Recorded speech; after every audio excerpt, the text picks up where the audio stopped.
Now we are going to start new important theory. It is called Fourier's law. बराबर. तो last lecture में हमने heat conduction के बारे में बहुत सारी बातें की थी हमने. बराबर. अब नेक्स्ट आगे बढ़ना है. तो हीट कंडक्शन में हम अगर सिंगल डायरेक्शन में अगर हीट फ्लो हो रही है, बराबर, तो तब उसमें प्रॉपर्टी में कौन कौन से चेंजेस होंगे वो हम देखेंगे. बराबर. तो उससे पहले एक इम्पोर्टेंट थियरी है, बराबर, तो वो हम देखेंगे. It is Fourier's law of heat conduction.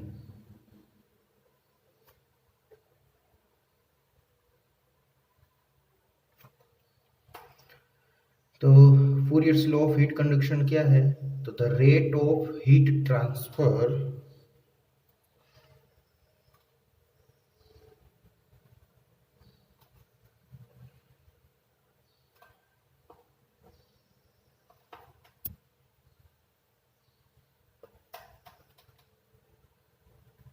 is directly proportional to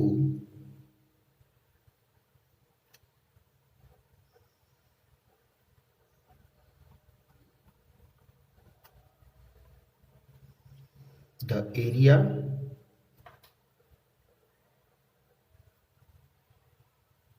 normal to the direction of heat flow and temperature gradient.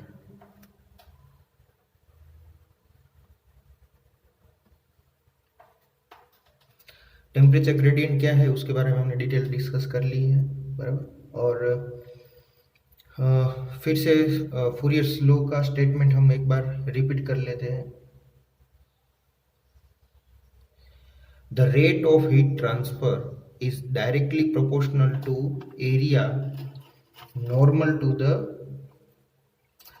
बराबर. तो एक एरिया जो है उसके रिलेटेड भी होगा.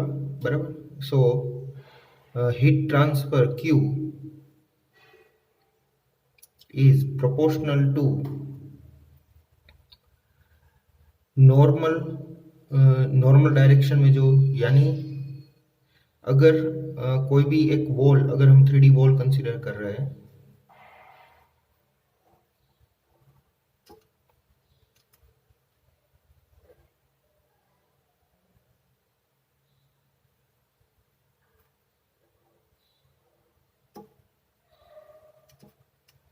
बराबर, अगर यहाँ से हीट इन हो रही है और यहाँ से हीट आउट हो रही है, तो हीट की जो डायरेक्शन है उससे नॉर्मल जो भी प्लेन है उसका क्रॉस सेक्शन एरिया जो होगा, बराबर, it is normal to the direction of heat flow हो रही है. Suppose it is X direction flow हो रही है, तो ये प्लेन जो है वो हम कंसिडर करेंगे for the area.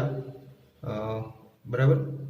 So it is proportional to A and temperature gradient यानी the change of temperature with respect to distance. तो distance हमारा सपोज यहाँ पे x है, और temperature change यानी यहाँ पे हमारा टेम्परेचर है T1 और यहाँ पे हमारा टेम्परेचर है T2. तो T1 माइनस T2 वो हो गया हमारा टेम्परेचर डिफरेंस, और x जो है वो हमारा, या ग्रेडियंट के हिसाब से ले तो dx या x, वो हो गया हमारा डिस्टेंस. बराबर. तो टेम्परेचर ग्रेडियंट जो है वो हो जाएगा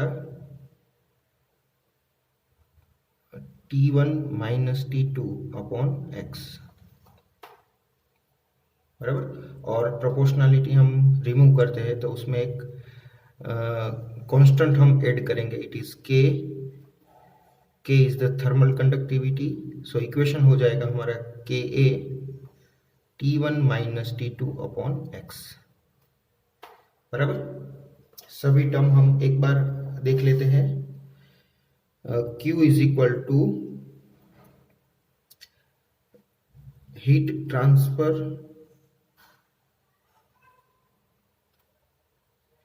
या सपोज हम सिंपल बोल देंगे इसको heat. Second is K, K is the thermal conductivity.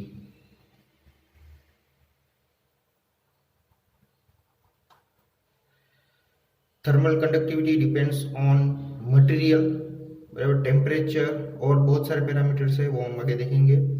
तो थर्मल कंडक्टिविटी हर एक मटेरियल के लिए अलग अलग होगी। जैसे हमने प्रीवियस सेमेस्टर में यंग मॉड्यूलस देखा था, तो यंग मॉड्यूलस जैसे अलग अलग मटेरियल के लिए अलग अलग होगा, वैसे ही थर्मल कंडक्टिविटी भी अलग अलग मटेरियल के लिए अलग अलग होगी।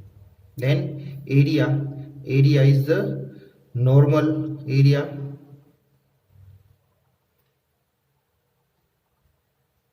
बराबर, नॉर्मल एरिया और क्रॉस सेक्शन एरिया, बराबर, which is normal to the direction of heat. And T1 is input temperature,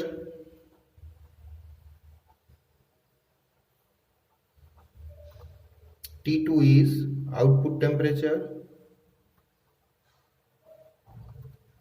and X is the length of heat transfer or object, बराबर। यानी T1 से T2 हमारा टेम्परेचर डिफरेंस हुआ है, तो उसमें इसने कितना डिस्टेंस कवर किया है, it is x। Okay, so आज हमने देखा Fourier's law of heat conduction. Next lecture में हम उसकी इसके इक्वेशन में और एड ऑन करेंगे और इसके न्यूमेरिकल भी देखेंगे। Thank you.